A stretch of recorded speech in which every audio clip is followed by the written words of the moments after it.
भ्रमर गीत परंपरा का स्वरूप और साहित्यिक अवदान। भ्रमर गीत परंपरा में सूरदास का नाम अग्रणी है। श्रीमद् भागवत में श्री कृष्ण की कथा के अन्य प्रसंगों के साथ ही दशम स्कंद के 47वें अध्याय में भ्रमर गीत की प्रसंग की उद्भावना की गई है। इसमें श्री कृष्ण और गोपियों तथा उद्धव जी के माध्यम से ज्ञान, भक्ति और प्रेम के महत्व को समझाया गया है। इसका साहित्यिक अवदान बहुत ही महत्वपूर्ण है। सबसे बड़ी विशेषता तो यह है कि जितने भी भ्रमर गीत लिखे गए हैं उनमें सूरदास द्वारा लिखित भ्रमर गीत की परंपरा को ज़्यादा महत्व मिला है। उसका कारण यह है कि इसमें बहुत सी मौलिकता दिखाई देती है। प्रथमतः सूर ने श्रीमद् भागवत में वर्णित तद्विषयक प्रसंगों को जितनी गहराई और कौशल के साथ प्रकट किया है वह इनकी मौलिक दृष्टि का ही परिचायक है, जिसको हम इस तरह से उल्लेखित कर सकते हैं कि सबसे पहले तो इन्होंने निर्गुण की तुलना सगुण से करके उसका महत्व प्रतिपादित किया है। साथ ही प्रेम तत्व की व्यापकता को बड़ी ही गंभीरता से विश्लेषित किया है। व्यंजना और वाणी की भंगिमा का प्रभावशाली वर्णन किया है। गोपियों के वियोग के वर्णन के साथ ही राधा की मनोदशा का ऐसा चित्रण, मार्मिक अभिव्यक्ति अन्यत्र नहीं मिलता। साथ ही व्यंग्य विनोद का इसमें वर्णन भी मिलता है। भ्रमर गीत रचना का मूल कारण क्या था, इसके पीछे सूर की क्या मानसिकता थी, इन सब पर विचार करते समय तत्कालीन सामाजिक और धार्मिक परिवेश को समझना आवश्यक है।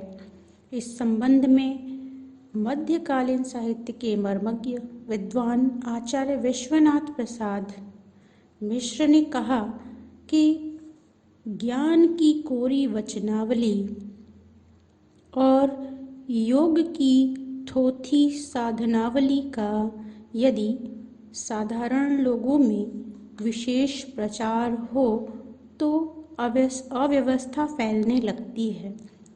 निर्गुण पंथ ईश्वर की सर्वव्यापकता, भेदभाव की शून्यता, सब मतों की एकता आदि को लेकर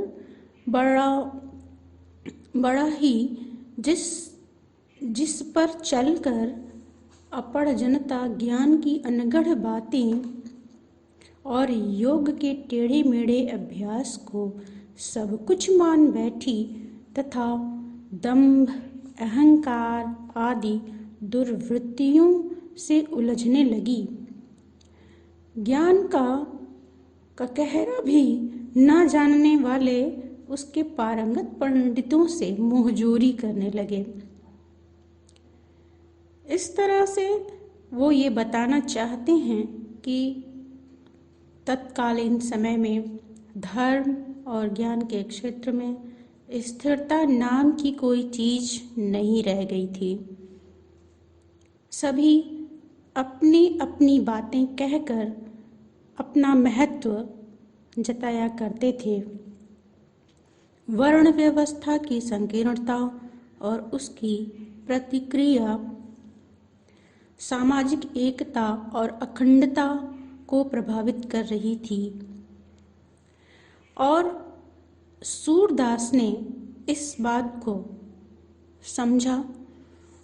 साथ ही साथ उन्होंने प्रेम और भक्ति की सरसता तथा ज्ञान और योग की निरसता के लाभ का प्रतिपादन और विषय का सूक्ष्म विवेचन करके एक अभीष्ट कार्य किया।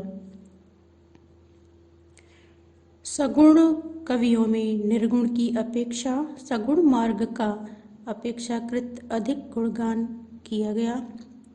माधुर्य और सौंदर्य की मूर्ति श्री कृष्ण के भूलते हुए स्वरूप के प्रति इन्होंने जनमानस को एक बार पुनः आकृष्ट किया।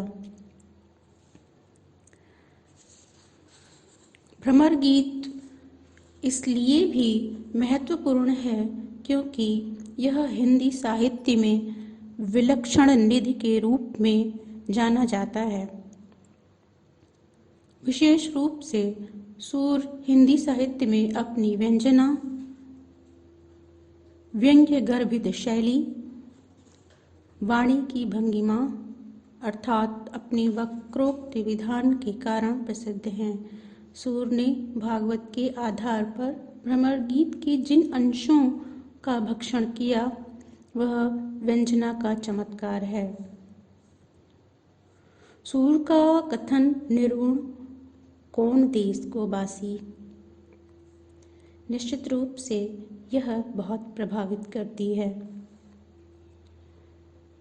उर में माखन चोर पड़े, उर में माखन चोर गड़े, अब कैसे होने की सती नहीं, तिरछे वैज खड़े। ऐसे भावपूर्ण वचन वक्रता से सूर सागर भरा पड़ा है। जबकि भागवत में हम देखें तो ऐसी उक्तियों का अभाव मिलता है। इसलिए भी सूरदास का भ्रमर गीत अलग है, महत्वपूर्ण है।